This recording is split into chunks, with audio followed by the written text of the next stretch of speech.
more fast, cheap, and reliable Madden 22 coins. Make sure you guys go check out my sponsor, Red Zone Coins. Use code VENM at checkout for 10% off. Yo, what's up guys, VENM Fire here back with a video. And today what we're going to be bringing you guys is another coverage pass and run defense in Madden 22.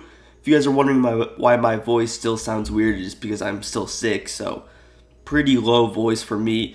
Can't get too excited, can't yell a lot in this video, but that's why we're in practice mode. Once I am better, not sick anymore, we will be back to the gameplays, stuff like that. I just really can't do it right now. So cover 4, show 2 is the play we're running out of the 3-3-5 wide on defense. We are in the 4-6 defensive playbook for today's video. And yeah, overall this is one of the better plays in the game. I've seen a couple of people already running this, and I'm going to show you guys not only just the coverage, a couple different ways to run it. So the play that we're going to be running is going to be cover 4, show 2. Definitely one of the more diverse plays in the game. You can blitz out of it. We're actually going to show you probably a couple of different ways to run the coverage in this, and then we're actually going to hop into a blitz setup. Now the blitz setup is not the most reliable, but when it does work, it can be very high powered. I haven't dug too into it, so and again, it doesn't work all the time. I might even have to create separate clips because I don't just want to be sitting here recording 20 different clips getting it to work. But yeah, overall one of the better plays in the game. You guys have probably already seen a couple of different people run this defense. So again, cover 4, show 2, definitely a diverse play. Also, before we get into the video, I want to remind you guys to drop a like on the video for more Madden 22 content. And also go ahead, subscribe to the channel. Make sure you turn on that notification bell so you never miss an upload. But yeah, without further ado, let's jump straight into it. Nickel 3-3-5 wide. The way I like to run it this year is just with this safety at the top. And I like to leave these outside linebackers in their actual spots so you don't get pancaked and you can stop the run pretty well. So that's pretty much the way that we're going to be running it. For this first setup, you want auto flip on and you want your zone drops at default for everything. Now, because EA is such an incompetent company, we actually don't have a way to get coaching adjustments in practice mode. You gotta love it. Hopefully they add it soon, but for now, we can't do it, but you want everything on default anyway. All right, now we are out here on the field, and I'm gonna show you guys a couple of different ways to run this. Now, honestly, the first way you can run it is going to be stock. Stock, it is a 4-man rush with that outside linebacker. You have your 2 quarter flats, you have your 4 deep zones. If I'm running it stock, I'm usually going to use this safety right here opposite or on the weak side of the field. That's going to be Jackson right here. If we just run something stock, you know, our coverage should be pretty solid. You see everything is bagged well, just running a basic stock play. Also, another tip for this defense, if you are getting quick snap, this is one of the better defenses to run in the game. The main reason for that is you don't have to get any adjustments off, at least for this base coverage. Now, another way you can do it is you can just pinch your defense. Now, pressing can be a little bit inconsistent this year. You can get burnt by. Usually, I'll never press this solo side receiver, and you can also back this guy off depending on things, but you shouldn't really have to back off your safeties as far as that's concerned. But again, just going to use this player. Let's go with something like verticals, and this defense definitely has holes. If we run something like verticals, I believe the tight end gets wide open in this, which he kind of does for a little bit.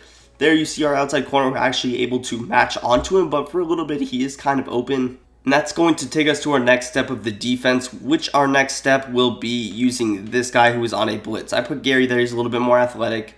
What you can do with him is a couple of different things. Now, I can put him in a hard flat zone. That can come in handy depending on what coverage it is. If your flats are just seeming to be open every time, you don't know what's causing it, you can throw a hard flat out there. Maybe it's a weird route combo by him that's beating it, or maybe you just want to defend a drag from that left side, something like that. Another idea is if it's bunch offset, this running back has that route that's either in verticals or double post that actually ends up running over there, so that can also help out. The next thing you can do with him is you can put him in a vertical hook zone. This will help your user out a little bit, and particularly for this play, verticals, it will defend him until Jair actually should get back and, you know, defend his actual assignment, which would be the tight end. So we'll run it, see how the tight end's not open, and our vertical hook actually ends up matching onto him. So perfect match coverage there. We recognize the hole, we're able to put the vert hook there. This will not only just help against verticals, but pretty much every other setup as well. Now, there are a couple of cover 4 beaters this year. For example, I'm just going to basically just press my defense we're going to put B on a little streak out of Z spot. Now this beater works, sometimes it doesn't work other times, but you see you can kind of just pass lead. Jeez, what was that throw? But you saw how we kind of had a step on him. I don't know what the heck is wrong with Daniel Jones, but we did have a step on him there. And there's a couple of ways to address this. So I'll show you guys the replay, but not sure why Daniel Jones can't throw the football more than 10 yards. See how he has a step on him, which can happen in match coverage if they don't react immediately. Now, since Amos is one of the faster players, but you see he's around a couple yards of separation, you pass that outside, that's going to be a touchdown every time. So how do you address that? One of the ways you could simply do it is baseline press, and that will pretty much take it away. So if you want to do that, you certainly can instead of the traditional press. Now we try it out, and you see how the safety is going to match onto it perfectly. We throw it, and that's a routine interception, not in Madden 22, but usually a routine interception. Another way to take that away without baseline press, because baseline press can also cause problems for different plays, so it's not something you want to do every time unless you know he's going to his coverage beater. So you can also press, and then instead of that quarter flat leaving him there, you can actually put him in a deep half zone. And this will allow Jair Alexander to be a little bit more aggressive in jumping on corner routes, things like that. And this will ensure that you have some help. Now, you do got to be a little bit more careful on the inside with your user, especially if you're going to still use your Jackson, which we will go to other setups where we use our different players. But for example, we go to something like this. You see coverage still pretty good. If you went to a beater, of course, that streak's going to be defended as well. So what are some other things you can do to kind of piggyback off of that? Now, I'm going to press, I'm going to deep half A, which is something we have been doing. Now we got two key adjustments over here. Do I want to leave match or do I want to do something else? I personally want to do something else. We're going to man up X on X, and we're going to man up this X linebacker on the halfback right here. And then we're still going to use our Jackson here, and this is pretty much going to be the setup. One last thing you can do is put Gary in a little vert hook or hard flat, depending on what you want. Realistically, I could also man him up on the tight end if need be as well. So this would be your basic coverage. Definitely got to watch for deep posts right to left, deep crossers, and that would be your pretty much responsibility.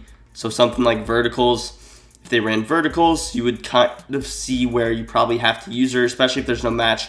Of course, we got match on the right, we don't have match on the left, so nothing's going to match once he crosses that midpoint if our 3 receiver hook doesn't. And our 3 receiver hook ended up following Evan Ingram, not ideal. So that is a situation where I'm on my toes. I can't come down on a drag route. I got to stay home and give him anything underneath, defend over the top though. So again, I'm just going to show that setup. You're going to man up X on X, man up X on the running back.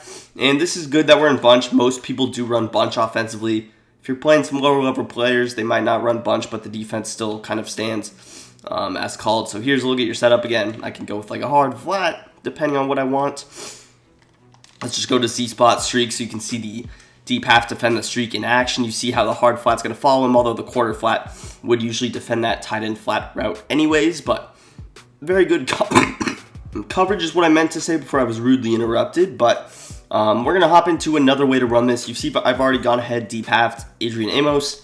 But what I like to do on this side is potentially turn it into a cover 3 type look. So we're actually going to put King here in a inside third. I can leave him in the outside quarter if I want, but what I'm going to do is put Jackson on an inside third. We're going to actually use our Savage for this one, but pretty much here is going to be a look at your coverage. And for this one, I do like to go with the vertical hook. You don't have a user or you don't have that 3 receiver hook anymore, so you got to have at least some kind of help.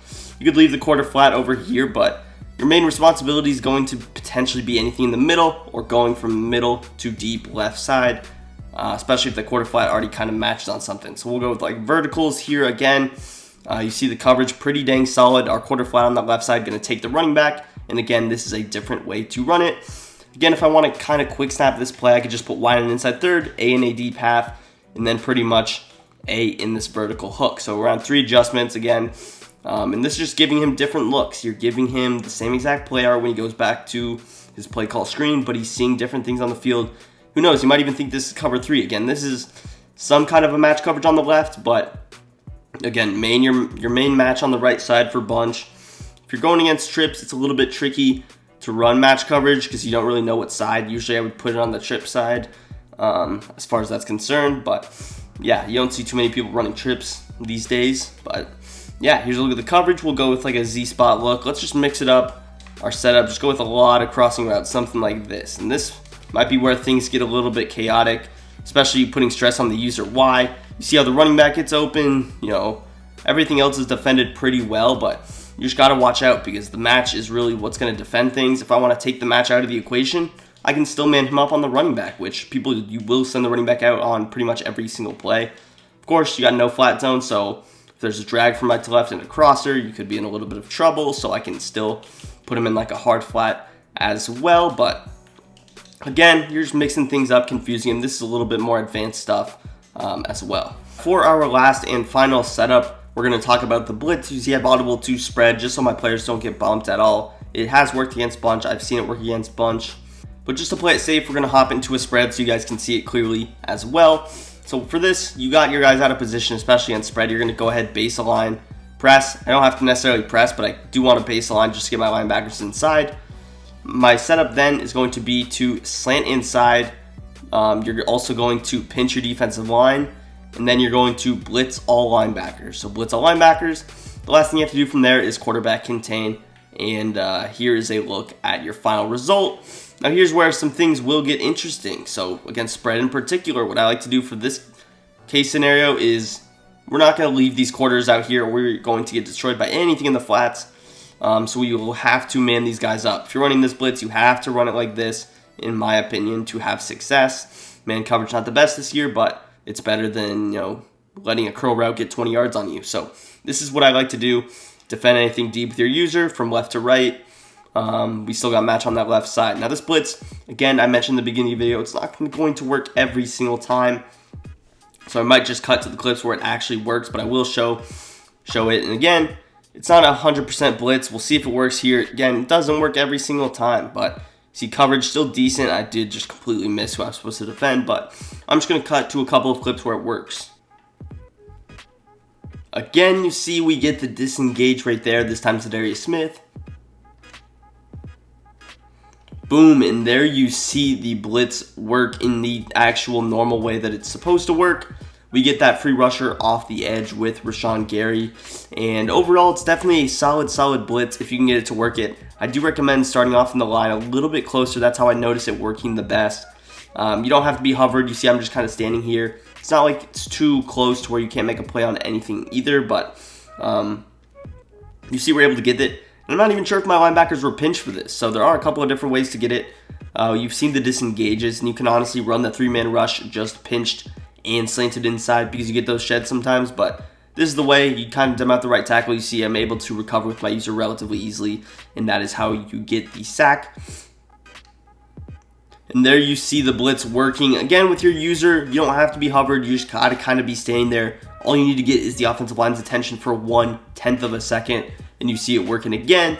If you don't do any of this, you really won't see the blitz come in at all, so you do kind of have to be there with your user. Definitely something I should have said.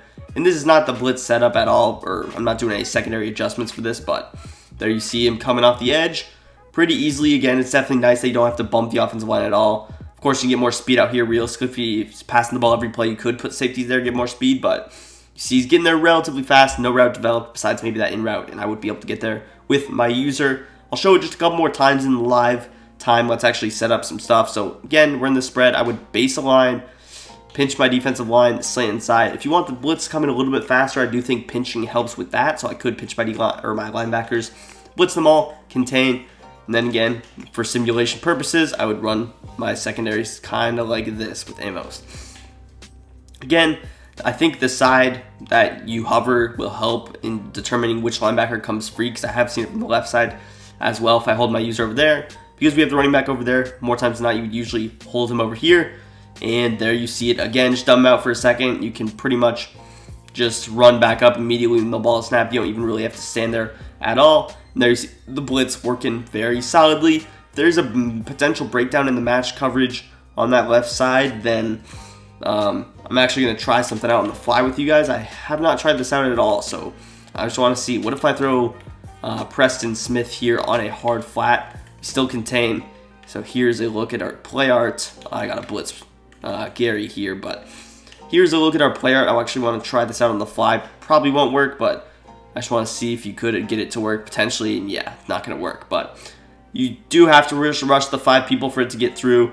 So we did just find that out, but overall, definitely a solid blitz. Don't run it every play, but third downs, you can mix it in It looks the exact same as the other setups, which is nice. And yeah, so that's going to do it for the video. If you guys enjoyed, make sure you go ahead, smack that like button, subscribe to the channel for more. Follow all my links down below in the description, and peace. I'm out of here.